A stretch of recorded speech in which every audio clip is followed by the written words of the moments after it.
Египет пирамидаларының құпиясы туралы білесіз бе? Бүгін мен сіздерге адамзаттың ең ұлы туындыларының бірі Египет пирамидалары туралы таңғажайып деректерді айтамын. Пирамидалар шамамен 4500 жыл бұрын салынған және әлемнің ең көне ғажайыптарының бірі болып табылады. Ең әйгілісі Гиза пирамидалары.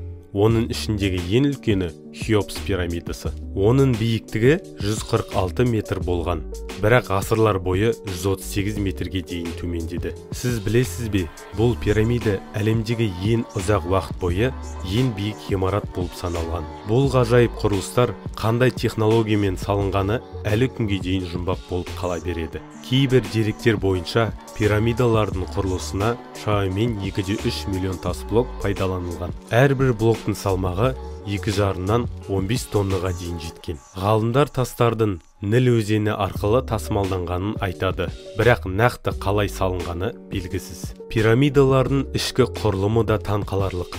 Онда арнайы туннельдер мен құпия бөлмелер бар. Тағы бір қызықты факт, Хеопс пирамидасы жердің 4 бағытына дәл сәйкес келеді. Бұл ежелгі адамдардың астрономияны керемет меңгергенін көрсетеді. Пирамидалар фараондардың мәңгілік өмір сапарына арналған үлкен кешендер болған деп есептеледі. Осындай құпияға толы пирамидаларды өз көзіңізбен көргіңіз келе ме? Пікір қалдырыңыз және арнаға жазылып, жаңа видеоларды жіберіп алмаңыз.